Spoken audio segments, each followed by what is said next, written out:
Bisa ng isang warrant dinala sa NBI Cybercrime Division ang negosyanteng si Francis Leo Marcos. 2018 nang ilabas ng Baguio City RTC ang warrant dahil umano sa paglabag sa optometry law ni Marcos kaugnay sa kanyang mga optical mission. Dinimanda ho tayo ng mga optical clinic sa Baguio dahil sila ho'y walang kinikita at tayo nagbibigay ng libreng salamin sa mga tao.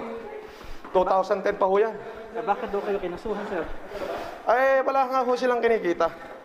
Lumutang naman ang isang complainant. Ayon sa kanya, ginagamit lang ng negosyante ang pangalang Marcos para makapanloko. Why you are using the Marcos family? I am a Marcos. My name is Marcos. I am a Marcos. Then if you have a problem for me being Marcos, then go to my mother. My mother is still alive. Ayon sa nagrereklamo, pinalabas ni Francis Leo na nag-donate siya ng pera sa kawang gawa kahit hindi naman totoo. Kabado ako na as in iba yung pakiramdam ko. Kasi, dari mo 10 million yun, binabanggit niya. Di ba? Eh, meron tayong BIR. Di ba? So, ibang klase. Iniimbestigahan naman ng NBI ang totoong pagkatao ni Marcos, bukod sa umano'y panloloko at paggamit ng iba-ibang pangalan. Also, we are in the process of verifying the true identity because we have been receiving reports that he had been using a name before. Giit naman ni Marcos, pinag-iinitan siya dahil sa kanyang mayaman challenge, kung saan hinahamon niya ang mga mayayaman na tumulong sa may hirap na tulad daw ng ginagawa niya. Para sa ating mga kababayan, huwag po kayong mag-alala kung ano man po ang nangyayari sa atin ngayon ay hindi po ito makakapigil sa paggawa natin ng kabutihan. Uulitin ko po, hindi po ako namumulitika rito kaya huwag na kayong mag-ano sa akin na baka ako'y tumakbo, hindi ho.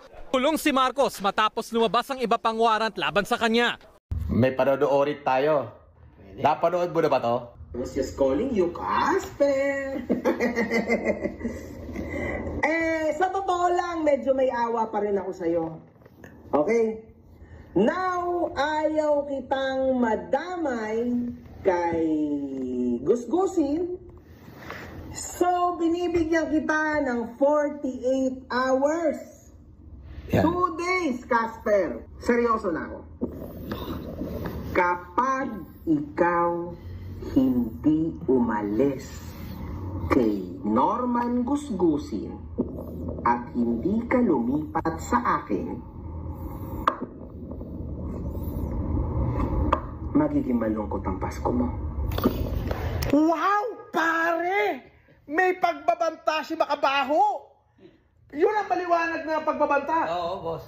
Puta sinabi, pag hindi ka lumipat sa akin, hanggang Friday. Friday! Ano na? Anong petsa na? Nakakadalawang linggo na. Sinungaling ka, pukin ang ina mo. Nagbabanta ka pa? Friday.